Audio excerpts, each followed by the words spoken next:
Hi viewers. విడుదల Rajani madam పుణ్యం ఉండిద్ది మీకు. ఎంత వీడితే అంతగా వైసీపీని వీడి ఏదో పార్టీలోకి వెళ్ళండి, వేరే పార్టీలోకి. ఈ వైసీపీలో ఉన్నప్పుడు వాళ్ళు ఇచ్చిన స్క్రిప్ట్ ప్రకారం ఇది చెప్తూనే ఉండాలి. ఆ చెప్తున్నవి వింటున్నప్పుడు మాకే చీ అనిపిస్తూ ఉంది. పిన్నెల రామకృష్ణ మీద అక్రమ కేసులు పెట్టారా? కాకాని గోవర్ధన్ మీద అక్రమ కేసులు పెట్టారా? జగన్ పరిపాలన అద్భుతమా? చంద్రబాబు నాయుడు పరిపాలన వరస్ట్గా ఉందా? జగన్ పరిపాలనలో మాలాంటి జెన్యూన్ జర్నలిస్ట్ మీద పిచ్చి పిచ్చి కేసులు పెట్టి వేధించారు. అవన్నీ పక్కన పెడదాం. మీరు చెప్పిన క్యాండిడేట్ వద్దాం. పిన్నెల్లి రామకృష్ణారెడ్డి మాచర్ల నియోజకవర్గంలో మంజులారెడ్డి సంపాపమామని తల పగలగొట్ల, బ్యాలెట్ బాక్స్ పగలగొట్ల, ఈవోని పగలగొట్ల, వార్నింగ్ ఇవ్వాలి చంపేస్తామని దేశం అంతా చూసినే.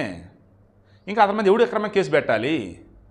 కాబట్టి కాకాని గోవర్ధన్ రెడ్డి ఆ క్వాజ్ తవ్వకాలు, అక్కడ జనాన్ని బెదిరించేసి ఆ లీజులు ఉన్నవి తీసుకొచ్చిన ల్యాండ్లు, ఒంగోలు ఎంపీ మాగుంట శ్రీనివాసరెడ్డి మీద సంబంధించి ఆయన పేరు అనేది అప్లై చేసినట్టుగా డూప్లికేట్ క్రియేట్ చేసి సంతకాలు క్రియేట్ చేసి ఆడ గ్రానైట్లు క్వాడ్జులు అవి ఇవన్నీ ఎన్ని చేశాడు.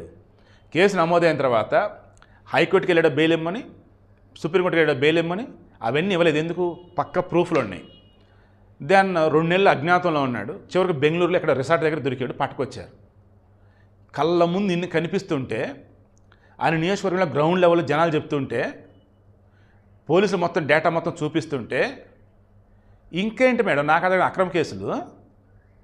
మరలా చెప్పి నాకు రజనీ గారిని ఎందుకు మరి ప్రత్యేక అభిమానం అంటే నాకు మేబీ నాకన్నా చిన్నవిడ అవ్వటం కావచ్చు, బీసీ సామాజిక వర్గం అయ్యండి, చాలా ఎర్లీగా పాలిటిక్స్లోకి వచ్చి ఫస్ట్ టైం ఎమ్మెల్యే తర్వాత మంత్రి అవ్వటం కావచ్చు.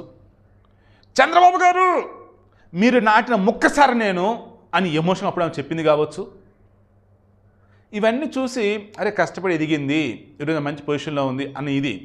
కానీ మొన్న ఐపీఎస్ ఆఫీసర్ జాషువాకి సంబంధించి వాళ్ళ మరిదికి సంబంధించి బెదిరింపు చేసి ఎలా డబ్బులు లాక్కున్నారో క్వారీల దగ్గర, గ్రానైట్ వాళ్ళ దగ్గర అని చెప్పేసి చూస్తే ఈమెను వైసీపీ వాడిందా లేదంటే వైసీపీని ఈమె వాడిందా నాకు అర్థం కావట్లేదు. ఏ మాట కామాట ఆ వైసీపీలో ఉన్న వాళ్ళలో సచ్చీలురు అన్నప్పుడు ఓరే బాబు నేను ఏ తప్పు చేయలేరు అనుకున్న వాళ్ళు నిజంగా బయటకు వచ్చేసారు. ముందుగానే బయటకు వచ్చారు, కొంత తర్వాత బయటకు వచ్చేసారు. ఇంకా అందులో ఉన్న వాళ్ళు ఎవరైతే ఉన్నారో ఎక్కడ చోట లాక్ అయిన వాళ్ళు ఉన్నారు. మరి ఈమె రజనీ గారు ఎక్కడ లాక్ అయ్యారేంటో తెలియట్లేదు. కానీ బట్ పాపం ఆ స్క్రిప్ట్ ఇస్తే దాన్ని యాసిడ్కి చెప్పేస్తుంటే నాకైతే చాలా చాలా చిరాకేస్తుంది, బాధేస్తుంది. ఎవరి మీద అక్రమ కేసులు పెట్టారండి? కళ్ళ ముందు జనాన్ని మొత్తం చూస్తే అవి ఇంత దారుణంగా ఉన్నారా బాబని, ఎప్పుడు అరెస్ట్ చేస్తారు లేని చెప్పి అంత ఎదురు చూస్తుంటే వాళ్ళని అరెస్ట్ చేసి లోపలేస్తే అవి అక్రమ కేసులు ఏంటండి? పోనీ అవి కూడా వద్దు, కోర్టులో జడ్జిలు ఉన్నారుగా. అంటే ఇప్పుడు జడ్జిలు కూడా కూటమి ప్రభుత్వంతో కలిసి పనిచేస్తున్నారా? జడ్జిలు కూడా కుమ్మక్కైపోయారా? జడ్జి కూడా ఇప్పుడు అక్రమ కేసులు పెట్టి వాళ్ళని లోపలేస్తున్నారా? అంటే మీరు జడ్జిని కూడా తప్పుడుతున్నారా? జాగ్రత్త మేడం, కంటెంట్ ఆఫ్ కోర్టుకి మిమ్మల్ని కూడా లోపలేస్తారు, జాగ్రత్త. వాటి మీద కేసులు ఉన్నాయి. బట్ ఇప్పుడు ఈ రకంగా మీరు అంటున్నప్పుడు ఇది కోర్టులు కూడా మీరు అంటున్నట్టే. కోర్టులు ఇప్పుడు తప్పు చేస్తున్నట్టే మీ ఉద్దేశం ప్రకారం.